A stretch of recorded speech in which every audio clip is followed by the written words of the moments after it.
J'ai longtemps cru qu'une femme victime, c'était ça. Brisée, tuméfiée, pleine de bleu, de larmes. Mais moi, je n'y ressemblais pas. J'essuyais mes larmes. Capucine Coudrier était au lycée. Elle n'avait que 15 ans lorsqu'elle a été victime de violences conjugales de la part de son petit ami.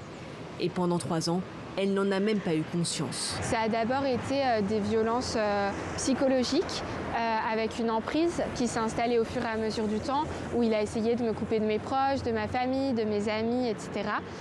Et ensuite, il y a eu des violences physiques, me pousser, me pincer, me jeter des objets au visage. Et il y a eu également tout un côté autour des violences sexuelles pour me forcer à avoir des relations sexuelles non consenties.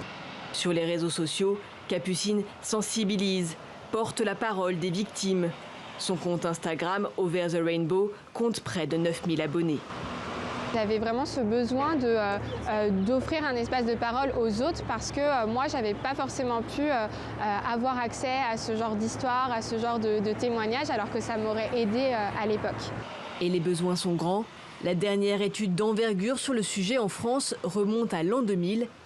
Une femme sur 10 déclarait alors avoir été victime de violences conjugales dans les 12 derniers mois. 1 sur 7 chez les 20-24 ans.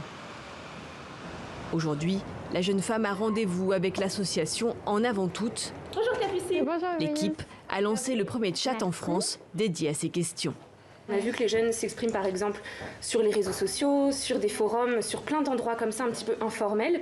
Nous on a décidé de formaliser ça avec un chat, avec un espace qui est numérique et qui permet en fait de faire cette première écoute pour pouvoir se confier sur les violences. Un accompagnement 11 heures par jour, 6 jours sur 7, pour des femmes souvent entre 16 et 25 ans qui s'interrogent sur leur relation de couple, parlent des violences subies, parfois de l'inceste, une excision ou même un viol. Alors là, j'étais en chat avec une jeune femme qui est venue en parlant d'une agression sexuelle qu'elle avait vécue, donc d'un homme qu'elle a rencontré sur Internet. Donc elle m'a raconté toute la soirée. Et donc en fait, il y a eu effectivement agression sexuelle et il y a même eu viol. Les professionnels écoutent et orientent les victimes vers des structures adaptées et proches de chez elles, pour un suivi psychologique et même une mise à l'abri si nécessaire. On a des personnes qui viennent de toute la francophonie. Et ça, c'est une très bonne nouvelle. On a des Belges, on a des Suisses, on a des personnes qui viennent d'Afrique francophone, on a des personnes qui viennent du monde entier. Et c'est des gens que nous, on est aussi en capacité d'écouter et de réorienter vers les structures de leur pays.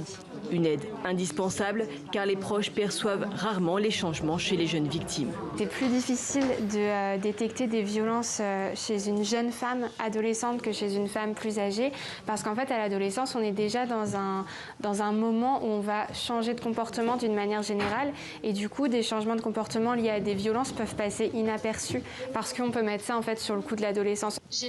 Capucine veut que son expérience douloureuse serve à d'autres. Son nouveau projet, l'écriture d'un livre-guide destiné aux adolescents.